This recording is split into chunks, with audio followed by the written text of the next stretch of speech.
मंगलम भगवान वीरो मंगलम गौतमो गणी मंगलम कुंद कुंदार्यो जैन धर्मोस्तु मंगलम सर्वे मंगल मांगल्यम सर्वे कल्याणकारिकम प्रधानम सर्वधर्माणां जैनम जयतु शासनम वंदे विद्यासागरम। गुरुदेव को विनय से उर में बिठा लूं, मैं पूज्य पाद रज को सिर पे चढ़ा लूं। हे मित्र मोक्ष मुझको फलता मिलेगा, विश्वास है यह नियोग नहीं टलेगा, विश्वास है यह नियोग नहीं टलेगा। अनंत आनंद सिद्ध परमेष्टि भगवंतों की, देवादेव मूल नायक श्री शांतिनाथ भगवान की, वर्तमान शासन नायक भगवान महावीर स्वामी की, वर्तमान के वर्धमान हम सबके आराध्य गुरुदेव भगवान श्री विद्यासागर जी महाराज की, 3 कम 9 कोटि मुनि महाराजों की।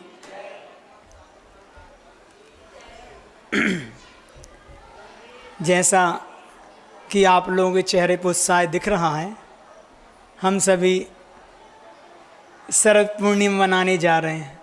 जा रहे नहीं जा रहे? शरद पूर्णिमा है ना।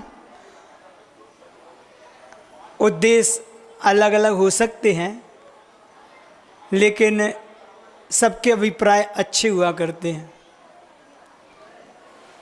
आप सभी ये सोच रहे होंगे कि पूज्य गुरुदेव का अवतरण इस शरद पूर्णिमा के अवसर पर हुआ है,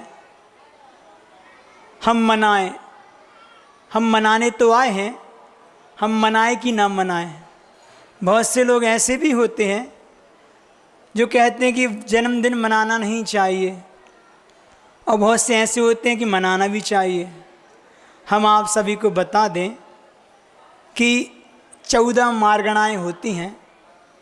अगर आप लोगों ने सिद्धांत पढ़ा हो, 24 ठाना का विषय है। मार्गणाएँ 14 होती हैं, उसमें एक मिथ्यात्व मार्गणा भी होती है और एक संयम की मार्गणा भी होती है। मिथ्यात्व मार्गणा के अनुसार देखें तो वास्तव में सही बात है कि अवतरण किसी का नहीं मनाना चाहिए। क्यों नहीं मनाना चाहिए? क्यों नहीं मनाना चाहिए? तो उन्होंने कहा है कि किसी भी जीव का अगर मनुष्य गति में आना हो रहा है, या वर्तमान पंचम काल में कोई भी जीव अगर पृथ्वी पर आ रहा है, नियम से मिथ्या दृष्टि है। अब जिसका संसार अंत है, जिसने अपने जीवन में सम्यक्त को प्राप्त नहीं किया, ऐसे जीव का जन्म दिवस मनाने का औचित्य क्या है? बात अच्छी भी है, होना भी नहीं चाहिए। वास्तव में देखा जाए तो आचार्यों ने लिखा है कि अवतरण कहो या जन्म दिवस कहो, किसका मनाया जाता है, तो उन्होंने लिखा है कि जिसका पुनः मरण नहीं होना हो, जिसको पुनः मरण को प्राप्त नहीं होना हो, अवतरण तो उसी का मनाया जाता है। अब हम आप लोग से पूछना चाहते हैं कि किसका मरण नहीं होना? हम में से कोई यहाँ पर ऐसा कोई व्यक्ति है जिसने जन्म तो ले लिया लेकिन मरण को प्राप्त नहीं होना? आज अपन को बात मरण की करना है। कल हमने एक बात कही थी कि व्यक्ति को सबसे ज़्यादा भय किससे लगता है? अपने मरण से लगता है।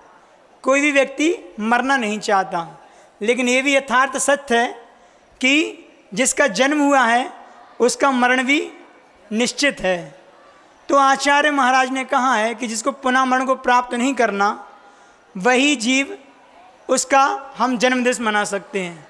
तो मात्र एक तीर्थंकर कहें, तीर्थंकर केवली मात्र एक ऐसे हैं कि जिन्होंने जन्म लिया तो कहते हैं उसी पर्याय से उनको क्या करना है? मोक्ष को प्राप्त करना है। अर्थात उनके जीवन में मरण चला गया। तो वास्तव में तो ऐसे ही भगवानों का हम जन्म दिवस मनाते हैं और मनाना भी चाहिए। इसलिए अपन भगवान का जन्मोत्सव जन्म कल्याणक के रूप में मनाते हैं। कल्याणक क्यों कहते हैं? क्योंकि वो स्वयं अपना कल्याण कर रहे हैं और खुद के माध्यम से लाखों जीवों का 3 लोक में कल्याण में कारण बन रहे हैं। इसलिए सार्थकता तो तीर्थंकरों के अवतरण की मनाने की है। लेकिन चूंकि हमने कहा कि 2 मार्गणाएं होती हैं, एक संयम की मार्गणा और दूसरी मिथ्यात्व की, तो मिथ्यात्व की मार्गणा को अगर अपन विचार करें तो कहीं से कहीं तक औचित्य समझ में नहीं आता कि हमें जन्म दिवस अपना मनाना चाहिए। लेकिन अपन देखें कि आज चाहे वो अपनी समाज हो चाहे कोई सी समाज हो, अपन ज़्यादा विस्तार में तो नहीं जाएंगे, लेकिन प्रचलन बहुत ज़्यादा फैल गया किसका? जन्मदिवस मनाने का। और मनाने का जो तरीका भी होता है हमारा, वो कहीं ना कहीं पूरा पाश्चात्य संस्कृति को लेके हुआ करता है। पूरा हम वेस्टर्न कल्चर की ओर जा रहे हैं। बस वही क्रिया कि मोमबत्ती को अपनी कहते हैं ना मुख से फूंकना और साथ में उस केक को चाकू के माध्यम से, हथियार के माध्यम से काटना। बात ऐसी होती ना, ऐसी करते अपन। लेकिन वास्तव में देखा जाए तो ये पाश्चात्य संस्कृति है, भारतीय संस्कृति नहीं है। ध्यान रखो, आप कितने ही आगे बढ़ जाएं, कितने ही आगे बढ़ जाएं, लेकिन सूरज डूबता कहाँ है? पूरब हमेशा पश्चिम में ही डूबता है। अगर हम पश्चिम की ओर, सभ्यता की ओर आगे जाएंगे तो ये बात पक्की है, हमें भी डूबना ही डूबना है। इसलिए हमें जो संस्कृति मिली है उस पर हमें गौरव होना चाहिए, हमें गर्व होना चाहिए, स्वाभिमान रखना चाहिए कि हम ऐसी परंपरा में हमारा जन्म हुआ है, ऐसी परंपरा में जहाँ भगवान और महापुरुषों का जन्म हुआ करता है। महापुरुष उन्हें कहते हैं कि जो अपना कल्याण करके मुक्ति को प्राप्त करते हैं। हमें वो सौभाग्य प्राप्त हुआ है तो हम अपने आप को गौरवान्वित समझें कि मुझे ऐसे भारत देश में जन्म हुआ है। लेकिन हम पूरी पद्धति विदेशी अपनाते हैं। तो हमारे लिए तो जन्मदिवस अगर मनाना ही है, आप लोग मानेंगे तो नहीं, मनाते हैं, बहुत क्रेज है आज इस चीज़ का, तो कम से कम मोमबत्ती को बुझाने की अपेक्षा अगर हम उसको दीपक जलाने का उपयोग करें तो फिर भी ठीक है। और ध्यान रखो, दीपक कभी अपने लिए नहीं जलता, हमेशा अपने आदर्श के लिए जलता है। दीपक कभी जलाना हो तो देव शास्त्र गुरु के पास। तो आप लोग सीख हैं कि जो हमें अपना जन्मदिवस अगर मना रहे हैं तो एक दीपक जलाएं, ना कि एक मोमबत्ती बुझाएं। दूसरी बात, केक को काटने की और केक को खाने की परंपरा हमारे यहाँ कहीं से नहीं आई। हमारे यहाँ तो किसी विशेष अवसर पर त्यौहार आदि होते हैं तो क्या करते हैं अपन, क्या बांटते हैं? लड्डू। लड्डू बांटते नहीं बांटते अपन? लड्डू गुरुदेव के शरद पूर्णिमा के अवसर पर अपन यहाँ पे लड्डू खाएंगे सब लोग। आप लोग कल अच्छे मोतीचूर के लड्डू बना के एक दूसरे को खिलाना। आप देखो, वह जो चाकू है वह काटने का काम कर रहा है, और अगर एक लड्डू अगर अपन अपने हाथ से बनाते तो क्या होता है? लड्डू हमारे लिए जोड़ने का काम करता है, हमारी मुट्ठी बंध जाया करती है। तो ये संस्कृति तो बांधने का काम करती है, तोड़ने का काम नहीं करती। अगर आप लोग वास्तव में जन्मदिन मनाना चाहते हैं तो लड्डू खा के और खिला के और दीपक जला के अपना बनाएं तो भी सार्थक है। तीसरी बात हमने जो कही थी कि मिथ्यात्व मार्गणा में तो कहीं से कहीं औचित्य नहीं है, लेकिन बात संयम मार्गणा की आती है। तो आप लोग को पता होना चाहिए कि जिनके लिए अपन आज यहाँ के बैठे हैं, जो शरद पूर्णिमा के चांद के नाम से जाने जाते हैं, ऐसे गुरुदेव का अगर आप लोग अवतरण बना रहे हैं तो हमारे हिसाब से तो मनाना कहीं से कहीं गलत नहीं है। क्यों गलत नहीं है महाराज जी? कि वही बात, उन्होंने उस मिथ्यात्व मार्गणा से ऊपर उठ के उस सम्यक मार्गणा को प्राप्त किया है, जो सम्यक मार्गणा अपने आप में बहुत महबूल हुआ करती है। ये अपने आप में एक रत्नात्रय हुआ करता है जिसको प्राप्त करना बहुत दुर्लभ है। तो ऐसे रत्नात्रय के धनी हमारे गुरुदेव हैं, और उनका अवतरण अगर आया है तो हम सबका कर्तव्य है कि बहुत धूमधाम से मनाना चाहिए। क्यों मनाना चाहिए? वो कई लॉजिक हैं। सबसे पहला, सबसे बड़ी बात तो ये है कि आज गुरुदेव ना होते तो हम कैसे होते, आप सब कैसे यहाँ बैठे होते। आज वह अपने जन्म को सार्थक कर रहे हैं, ठीक है ना, उनमें जन्म तो ले लिया, जन्म लेने के साथ वह अपने जन्म को सार्थक कर ही रहे हैं, वो उस अवस्था को प्राप्त हो गए हैं जिस अवस्था से ये मरण हमारा शांत हो जाए, हमारा मरण खत्म हो जाए, और अपने साथ साथ ऐसा परोपकार का जीवन जी रहे हैं, ऐसा उपकार का जीवन जी रहे हैं कि उनके माध्यम से लाखों जीव अपना कल्याण कर रहे हैं। अब जिनके माध्यम से लाखों जीव अपना कल्याण कर रहे हैं, ऐसे अगर व्यक्तित्व का अगर हम बर्थडे मनाएं, अवतरण मनाएं, तो इसमें कौन सी हानि और कौन सा नुकसान और कौन सा बुरी बात है। हमें इस चीज़ के लिए सोचना चाहिए, उनके कितने उपकार हैं, ऐसे मोक्ष मार्गी हैं। देखो एक बात ध्यान रखो, एक बात ध्यान रखो, जन्म तो सबका होता है, जन्म तो सबका होता है, लेकिन जीवन कोई बिरले ही जीव जिया करते हैं, ठीक है ना। सबको जीवन है, सबको जन्म हुआ है, सबको मरना है, लेकिन मरने से पहले कुछ व्यक्तित्व ऐसे होते हैं कि अपना इतना अच्छा कर जाते हैं कि उनके जाने के बाद लोग उनको याद रखते हैं। तो कहीं ना कहीं ऐसे व्यक्तित्व का निर्माण हमें भी करना चाहिए, तब तो जाके हमारा जन्मदिन मनाना सार्थक होगा। इंग्लिश में एक कहावत आती है, the two most important days of our life, the two most important days of our life, the day I was born and the day I know by. जीवन के दो महत्वपूर्ण दिन हुआ करते हैं। क्या कहा? जीवन के दो महत्वपूर्ण दिन हुआ करते हैं, एक वो दिन जिस दिन हम पैदा हुए, और एक वो दिन जिस दिन हमें पता चले कि हम क्यों पैदा हुए। व्यक्ति का जन्म तो हो जाता है, लेकिन पूरा जीवन हम ऐसे ही निकाल देते हैं, हमें अंत तक पता नहीं चलता कि हमने इस जीवन को क्यों प्राप्त किया। तो वो महापुरुष होते हैं जिनने अपने लक्ष्य को बनाया और उस लक्ष्य को प्राप्त करते हैं। उन महापुरुषों में आज गुरुदेव का नाम आता है, इसलिए उनका जन्म दिवस मनाना हमारे लिए सार्थक भी है। कहते हैं पूर्णिमा का चांद, पूर्णिमा का चांद की विशेषता आप लोग को पता है। कल कहते हैं पूर्णिमा के दिन, पूर्णिमा अपने चंद्रमा जो होता है वह अपने माध्यम से अमृत की वर्षा करता है, अमृत की वर्षा होती है। एक स्वच्छ साफ पूरा चंद्रमा देखने को आता है, फिर भी कितना ही कुछ क्यों ना कहें, लेकिन उसमें फिर भी दाग होता है, होता नहीं होता? चांद में फिर भी दाग होता है, लेकिन कहते हैं कि हमारे गुरुदेव साक्षात पूर्णिमा के वो चांद हैं जिनके पास एक भी दाग नहीं है, वे बेदाग हैं, और पूरा जीवन उन्होंने संयम का जिया है, और वह संयम के जीवन अपने आप में बेदाग जीवन होता है। ऐसे बेदाग जीवन को जीने वाले गुरुदेव का अगर हम जन्म दिवस मनाएं तो इसमें कौन सी बुरी बात है? हमारा बनाना बिल्कुल औचित है। आचार्य मानतुंग स्वामी महाराज कहते हैं कि व्यक्ति के अंदर सर्वगुण संपन्नता होनी चाहिए, अर्थात व्यक्ति के अंदर बहुत से गुण होना चाहिए, क्योंकि बहुत सारे गुण हों और एक आध अगर कोई अवगुण भी होना तो वह अवगुण उसके गुण के आगे क्या होता है? शोभा को प्राप्त होता है। किस प्रकार? जिस प्रकार कहते हैं कि किसी का चेहरा सुंदर हो और गोरा हो, उस गहरे चेहरे पे अगर एक काला तिल और आ जाए तो उसकी सुंदरता को चार चांद लग जाते हैं। ऐसा ही होता है ना। बस इसी प्रकार हमारे अंदर है कि व्यक्ति अगर गुणवान हो और बहुत से उसके अंदर गुण हो, और एक आध अगर उनके अंदर कोई अवगुण आ जाए तो वो अपने आप में चार चांद को लगाने वाला होता है। और गुरुदेव तो साक्षात सर्वगुण संपन्न धनी हैं, और सर्वगुण संपन्न होते हुए भी उनके चेहरे पर एक मसा है, जो मसा अपने आप में उनकी चार चांद को बढ़ाने वाले हुआ करता है। ऐसे गुरुदेव का अगर हम जन्मदिन वहाँ मनाएं तो मनाने में कोई बाधा नहीं है। अपन बात करते हैं गुरुदेव की, चूँकि आज जन्म दिवस की बात है तो उनके बचपन के हम आपको दो दृष्टांत आपको जरूर सुनाएंगे। कैसे से दृष्टांत हैं?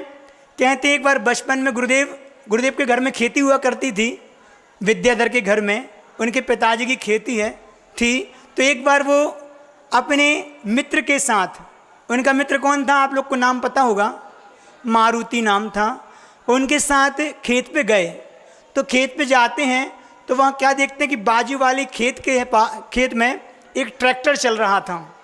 वो क्या कर रहा था? ट्रैक्टर उस खेत की बखरनी कर रहा था। बखरनी होती ना, जब पानी गिरने के बाद जब क्या बोलते ज़मीन जब फट जाती तो उसको पलटने के लिए उसकी मिट्टी को, तो मिट्टी पलटने के लिए ताकि उसकी बोनी हो सके, बखरनी चल रही थी। तो बखरनी में जो प्लाऊ चलता है, जो थ्रेसर जो कुछ चलता होगा उसकी मशीन, तो उसकी मशीन के माध्यम से एक बड़ा मिट्टी का लौंदा उचट के इनके खेत पे चला गया, विद्याधर के खेत पे चला गया। इनकी नज़र उस पर पड़ गई तो ये क्या करते हैं, वहाँ जाके उस लौंदा बड़ा था और इनकी उम्र होगी 5-7 वर्ष की। तो ये वहाँ जाके उस लौंदे को उठा तो पा नहीं रहे थे, तो खिसका खिसका के उस साइड कर रहे थे। तो उनके मित्र ने देखा तो उनसे पूछा कि तुम ये क्या कर रहे हो। तो उसने कहा कि आप देखो मैं क्या कर रहा हूँ। वो कहता मुझे समझ में नहीं आ रहा कि मिट्टी का लौंदा तुम स्टार्ट क्यों कर रहा हो, कि उसके खेत का आ गया, तो मिट्टी ही तो ही है। क्या कहा विद्याधर जी ने कि मिट्टी ही तो है। नहीं, मारुति ने कहा कि मिट्टी ही तो है। उन्होंने कि मिट्टी तो है लेकिन अपनी नहीं है, अर्थात हमारी मिट्टी होती तो हम अपने खेत में रखते, उसकी मिट्टी है इसलिए उसको वापस दे रहे हैं। उससे क्या होने वाला, कौन सामने वाला आपसे मांग रहा है, वो कह रहा कि मिट्टी वापस दो। तो गुरुदेव कहते हैं विद्याधर जी कि वो मांगे या ना मांगे, मेरे देना का कर्तव्य है। क्यों, आज अगर मिट्टी आ गई है, अगर इस मिट्टी को उन्होंने वापस नहीं किया तो कल इसके बदले में मुझे ज़मीन जायदाद भी देनी पड़ सकती है। क्योंकि आया है कि बिना दी हुई, बिना ली हुई कोई चीज़ है, और मिट्टी भी क्यों ना हो, वो चोरी का दोस्त उसमें आता ही है। बचपन के संस्कार थे, माता पिता के संस्कार थे, स्वाध्याय करते थे, तो कहते हैं कि उन्होंने उस मिट्टी को वापस किया। उनने कहा कि परिग्रह किसी चीज़ के लेने और देने में नहीं होता, परिग्रह उसके प्रति मूर्छा के भाव में होता है।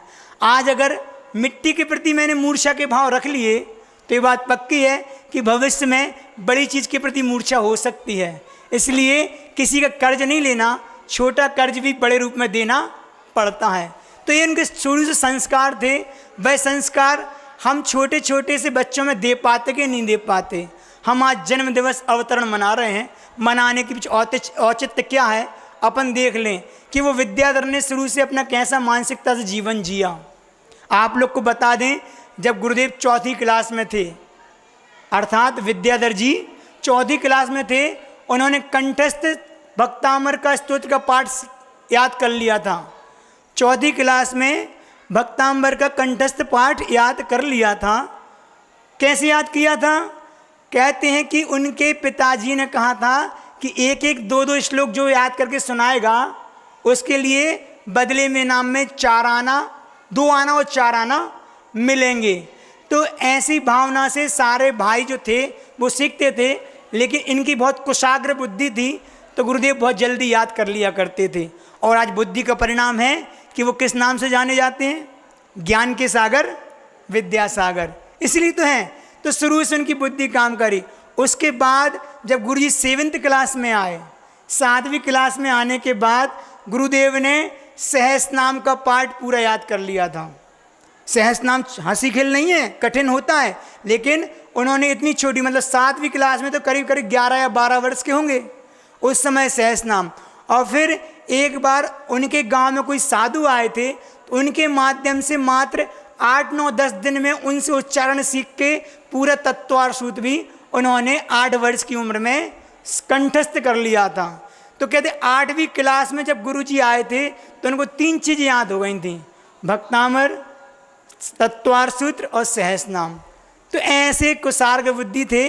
क्षयोपशम विशेष था, और क्षयोपशम इसलिए था क्योंकि एकाग्रता उनकी स्वाध्याय में खूब बनती थी। तो ये उनके दृष्टांत अपन याद रखें।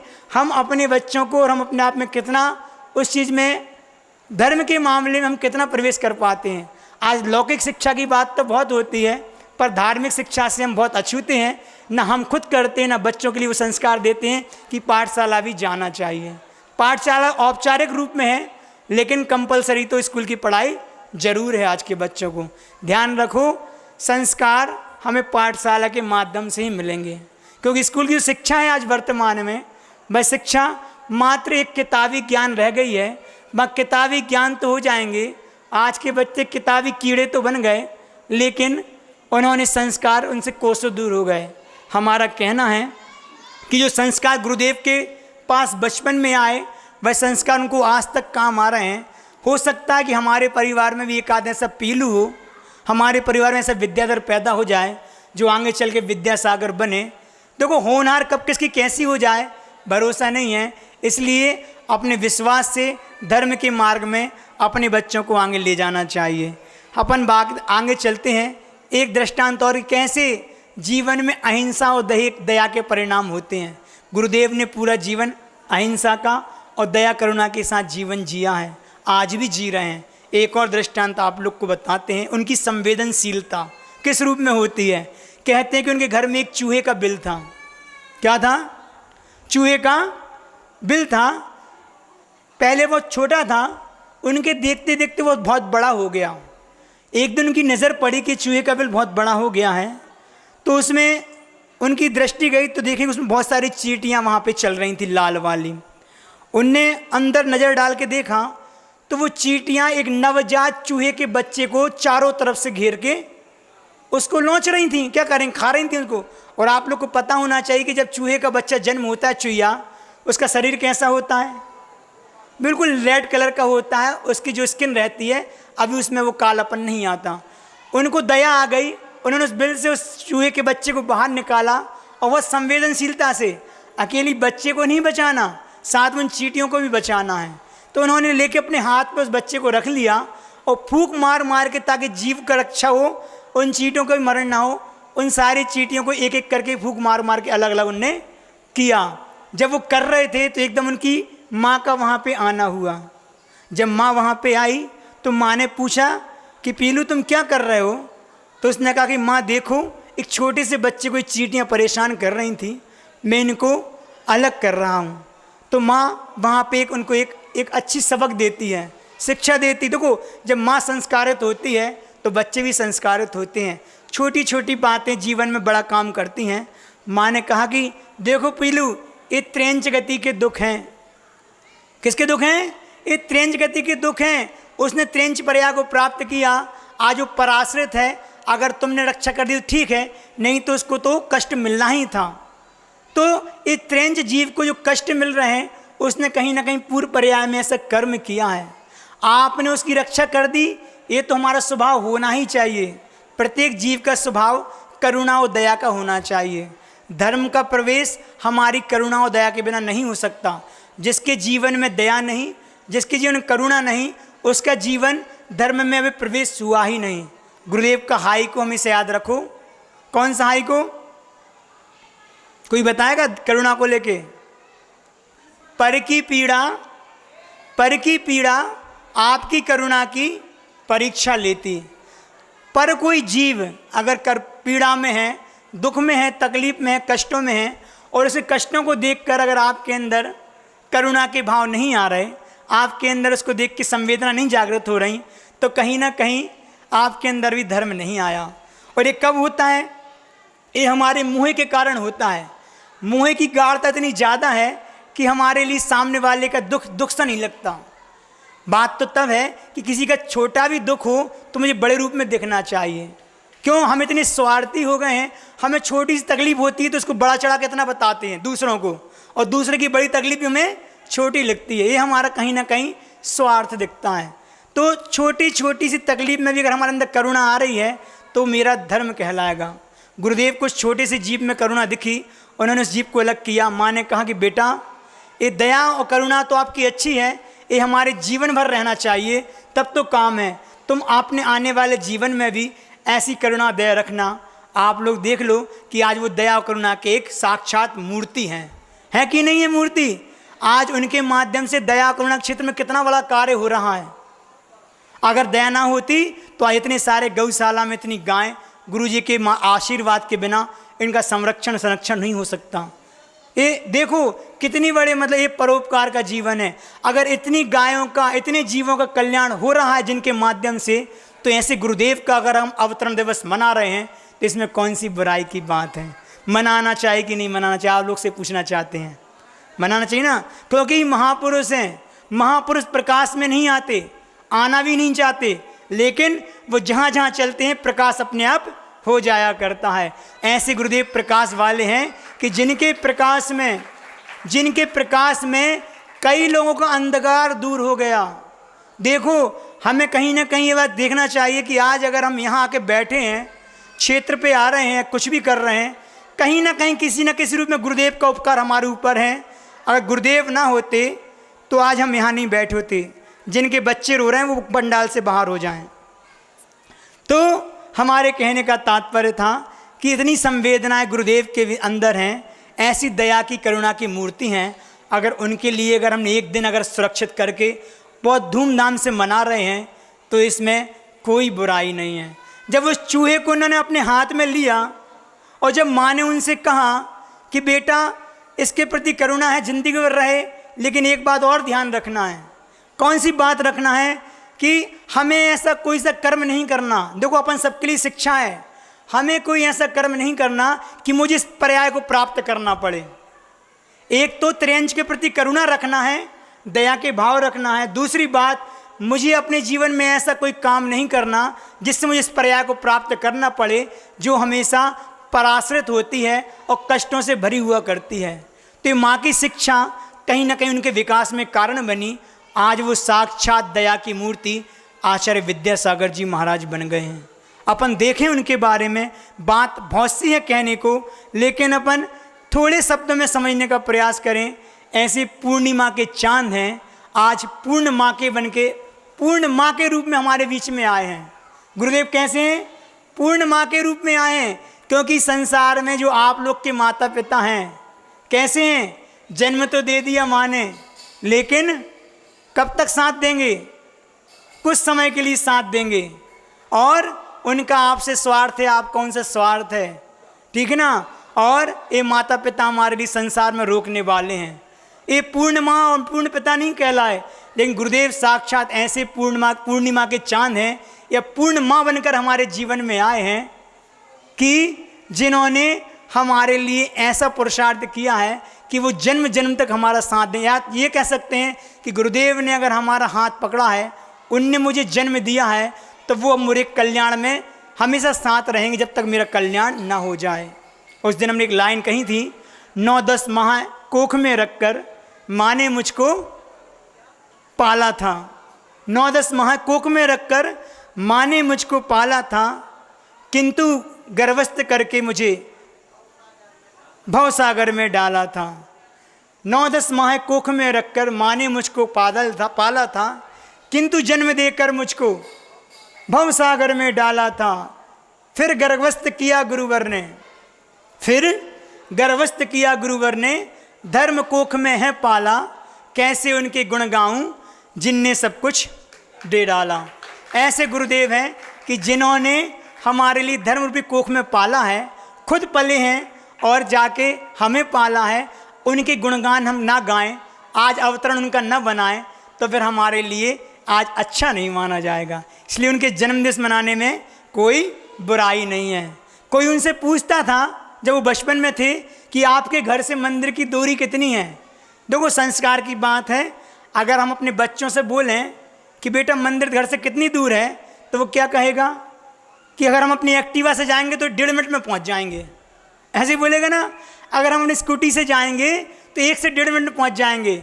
लेकिन गुरुदेव, उनके संस्कार, उनके माता पिता संस्कार, वो कहते हैं कि घर से मंदिर की दूरी 36 बार नमोकार मंत्र पढ़ने में जितना समय लगता है, उतने समय में हम कहाँ पहुँच जाते हैं? मंदिर पहुँच जाते हैं। तो मतलब प्रति समय धर्म का माहौल, धर्म के संस्कार जीवन में थे, वह संस्कार हमारे लिए भी आना चाहिए और हमारे बच्चों के लिए भी आना चाहिए। हम एक बात कह के अपनी वाणी को विराम देंगे कि कहते हैं 4 प्रकार के गुरु हुआ करते हैं। आज गुरुदेव की बात है, अपन गुरुदेव के प्रसंग को लेके कि 4 प्रकार के संसार में गुरु हुआ करते हैं। एक दृष्टि गुरु, दूसरे शब्द गुरु, तीसरे स्पर्श गुरु और चौथे स्मरण गुरु। कौन कौन से 4? दृष्टि, शब्द, स्पर्श और स्मरण गुरु। सबसे पहले दृष्टि गुरु किसे कहते हैं? दृष्टि गुरु वे होते हैं कि जिस पर दृष्टि पड़ जाए, गुरु की दृष्टि जिस पर पड़ जाए उसका उद्धार हो जाए। होता नहीं होता? होता है। आप सोच रहे होंगे कि ऐसा कैसे हो सकता है कि किसी की दृष्टि हमारे ऊपर पड़ जाए और हमारा उद्धार हो जाए। आप लोग क्या जब गुरु जी के पास जाते ना तो क्या सोचते हैं, मुझे इनसे कोई बात नहीं करनी, बस मैं नमोस्तु करूं और इनका आशीर्वाद नज़र उठा के मुझे मिल जाए। अपन अपना कल्याण मानते कि नहीं मानते? मानते हैं। इस बात को विज्ञान भी स्वीकार करता है। क्या स्वीकार करता है? इसलिए विज्ञान ने इसको वैज्ञानिक सोच से और उसके आधार पर हम सभी को समझाने का प्रयास किया है। क्या किया है? जीव विज्ञान कहता है कि मछली पानी में अंडे देती है। मछली कहाँ रहती? पानी में। अंडे देती है पानी में। अंडे देने के बाद वह जलाशय में इधर उधर घूमने चली जाती है, वह रुकती नहीं है और अंडों की तरफ वह देखती रहती है। ये जीव विज्ञान की बात बता रहे हैं। उसके अनुसार अपन साइंस से अपन वीतराग विज्ञान को समझने का प्रयास करेंगे। उसके पास वह जाती नहीं है, उसकी दृष्टि सदैव उसके उस बच्चे के अंडे पर रहती है। मछली की दृष्टि पास से जो ऊष्मा निःसृत होती है, ऊष्मा समझते ना, उसको सहने के लिए उस अंडे को, तो जो बाहर निकलती है तो उससे अंडे उसके सह जाते हैं, अर्थात उनमें से मछली के बच्चे का उत्पन्न हो जाता है। तो उससे उसके बच्चों का जन्म हो जाया करता है। ये क्या हो गया? दृष्टि पड़ी तो उसकी दृष्टि दूर रहकर भी उसके बच्चों को जन्म दे सकती है। तो गुरु की दृष्टि पड़ जाए तो हमारा कल्याण नहीं हो सकता क्या? तो आप ही बताइए कि मछली की दृष्टि जब उसके द्वारा दिए गए अंडों को मत्स्य शिशु को पैदा करने में कारण बन सकती है, तो गुरु की दृष्टि पड़ जाए तो व्यक्ति का उद्धार नहीं हो सकता क्या? बिल्कुल हो सकता है। तो गुरु की दृष्टि से परमात्मा का जन्म हो जाया करता है। कैसे हो जाया करता है? अपन दृष्टांत घटा रहे हैं। गौतम गणधर स्वामी का क्या हुआ था? गौतम स्वामी को जानते हैं आप लोग? गौतम स्वामी जो पुराने समय में कौन थे? एक शुद्ध ब्राह्मण थे जिनके 500 शिष्य थे और अभिमान गर्व से भरे थे। लेकिन जब दृष्टि किसकी पड़ी? भगवान महावीर की पड़ी दृष्टि, तो उनका मिथ्यात्व कैसा हो गया? गल के नाश हो गया और दिगंबर से होकर गणधर बन गए। वो जो गौतम थे वह गणधर परमिष्टि बन गए और उनका उद्धार हो गया। तो कोई भी संत की अगर आपको पहली बार दृष्टि पड़ जाए, अपने नगर में आते ना तो अपन यही सोचते हैं कि महाराज से बात करेंगे, अभी तो नगर में आए हैं तो इनकी दृष्टि मात्र हमारे ऊपर पड़ जाए, तो उनकी पलक झपकते हुए उनकी दृष्टि पड़ने के लिए हम हमेशा क्या करते हैं? बेताब होते हैं। बस गुरु की दृष्टि हम पर ऐसी पड़ जाए तो हमारा उद्धार हो जाए। तो इसके बाद कौन सा नंबर था? शब्द गुरु, ठीक है ना? तो शब्द गुरु भी कैसे होते हैं? शब्दों के माध्यम से जैसे उद्धार हो जाता है। गुरु के शब्द कानों में पड़ते हैं तो मेरा उद्धार हो जाया करता है। होता नहीं होता? सबसे ज़्यादा देशनालब्धि के माध्यम से ही सम्यक दर्शन की प्राप्ति होती है। सम्यक दर्शन की प्राप्ति में सबसे बड़ा कारण कौन है? देशनालब्धि सबसे बड़ा कारण है। शास्त्र के स्वाध्याय पढ़ने से सम्यक दर्शन ना हो, लेकिन गुरु की देशना के माध्यम से दर्शन प्राप्त होता है। तो ये अर्जित पुण्य धन हो जाते हैं। संत की पहली बार क्या बोलते हैं ना कि दूसरे जो शब्द गुरु होते हैं, शब्दों के माध्यम से उनका उद्धार हो जाता है। तो ये हमारे लिए शब्द क्या होते हैं? संजीवनी का काम करते हैं। गुरु के शब्द हमारे जीवन में संजीवनी का काम करते हैं। एक शेर में केवल इतने ही शब्द सुने थे एक शेर ने कि वनराज आगामी भव में तुम तीर्थंकर होने वाले हो। कौन के जीव ने सुने थे? अपन ने परसों से कहानी सुनाई थी, हैं? भगवान महावीर के जीव के अमृत गति आदि महाराज के माध्यम से उनको शब्द मिले कि कहाँ तुम यहाँ हिरण का शिकार कर रहे हो, आने वाले समय में तुम्हें तीर्थंकर बनना है। उनके शब्द कानों में पड़े, उस जीव ने अपना कल्याण कर लिया। शब्दों के माध्यम से बड़ा परिवर्तन होता है। मंत्र शास्त्रों पर चर्चा हो रही थी। मंत्र शास्त्र पर किसी ने कहा कि महाराज शब्द का क्या महत्व है? क्या महत्व है? तो मैंने कहा यदि मैं तुमसे प्रेम से बात करूं, बोलूं, तो तुम कैसे हो जाते हो? अगर प्रेम से बोले तो आप गदगद हो जाते हो, और नफरत से बोलूं तो हमारे अंदर खेद खिन्नता उत्पन्न हो जाती है। ऐसा शब्द क्या होता है? शब्दों का ही तो है। पूरा खेल शब्दों का चमत्कार हुआ करता है। तो कहीं अपन देखें कि शब्दों के माध्यम से भी हमारे जीवन में कैसा प्रभाव आता है। कैसे कमाल करते हैं, शब्द गीत भी बन जाते हैं और शब्द हमारे लिए गाली के रूप में भी काम करते हैं, बन जाते हैं। दिल तोड़ने में भी काम करते हैं और दिल जोड़ने में भी काम करते हैं। व्यक्ति के कहते हैं लफ्ज़ एक ऐसी चीज़ है जिसके माध्यम से कोई किसी के दिल में भी उतर जाता है और कोई किसी के दिल से भी उतर जाता है। तो एक और एग्जाम्पल, जैसे अपन किसी जीव का दे रहे थे, पहले अपन ने दिया एक मछली का दृष्टि के माध्यम से। यहाँ पे अपन कौन सा दृष्टांत देंगे कि एक टटहरी होती ना, होती टटहरी बोलते ना, एक पक्षी होता है जो tit tit tit tit tit आवाज़ करता रहता है। उसकी आदत होती कभी पेड़ पे नहीं बैठता, वो नीचे ज़मीन में ही बैठता, खूब ज़्यादा चलता है। तो वह टटहरी अंडे देने के बाद आसमान में नहीं उड़ती, दूर जाके वह शब्दों को करती रहती है, अपनी टिट टिट टिट टिट की आवाज़ निकालती, जिससे उसके क्या होते हैं, उसके अंडे सह जाते हैं। तो शब्दों के माध्यम से भी वो उनको अंडे सहते हैं और उसके बच्चों का जन्म हो जाता होता है। ठीक है ना। ये कौन हो गए अपने दूसरे शब्द गुरु। गुरु भी ऐसे ही होते हैं, शब्द पढ़ गए तो गौतम स्वामी को तैयार कर दिया, और शब्द पढ़ गए तो भगवान महावीर तैयार हो गए। तीसरे कौन से हैं, स्पर्श गुरु, है ना। थोड़े थोड़े समझा ना, ज़्यादा विस्तार नहीं कर रहे हैं। तो कहते हैं आपने देखा होगा कि मोरनी, तीसरा एग्जाम्पल दे रहे हैं, मोरनी अपने अंडे को जंगल में देती है और वह ना अंडे को देखती है और ना उनका कोई स्मरण करती है, लेकिन अंडे से बच्चे को जन्म देने के लिए स्वयं उस पर बैठ जाती है स्पर्श के लिए। और मोरनी का स्पर्श ही अंडे को जन्म देने, बच्चे को जन्म देने में कारण बनता है। उसी प्रकार हमारे जीवन में गुरु का स्पर्श भी हमारे कल्याण में कारण बनता है। एक बार गुरुदेव का स्पर्श हमारे सिर पे हो जाए, हमारे ऊपर जाना, तो ये आत्मा परमात्मा बने नहीं रह सकती। स्पर्श का अपने आप में एक बहुत महत्व होता है। जीवन भर लालायित होते हैं कि बस भगवान आपका एक बार हाथ हमारे सिर पर आ जाए। आप लोग को बता दें, गुरुदेव अपना हाथ मात्र एक बार ही रखते हैं।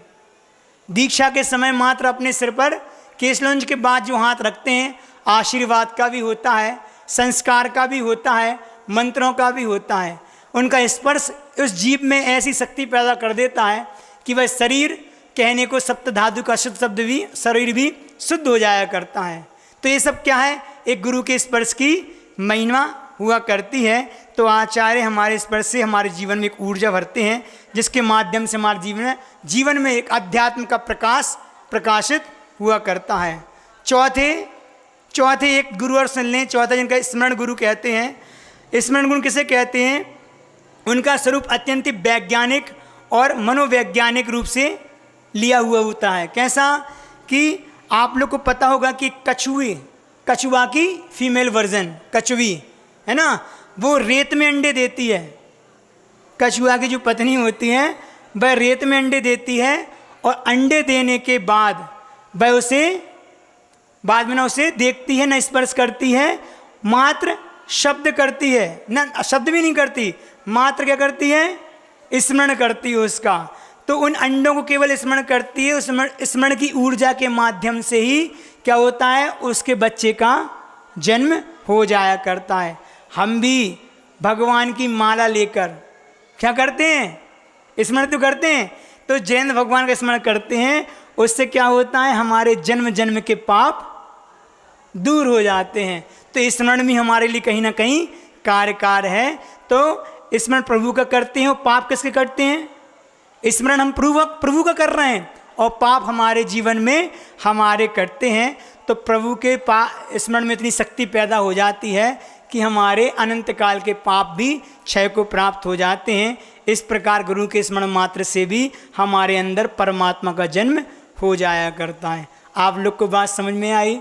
4 प्रकार के गुरु आप लोग ध्यान रखेंगे। समय का अभाव था इसलिए जल्दी बता दिया, इस विषय में जितनी बात करें उतनी कम थी। चूँकि शरद पूर्णिमा मनाने अपन सभी आए हैं, पूर्णिमा के रूप में गुरुजी हमारे बीच में हैं, और हम ऐसे अवतरण, उनका अवतार हुआ है जो कई जीवों के लिए हम कल्याण में कारण हैं।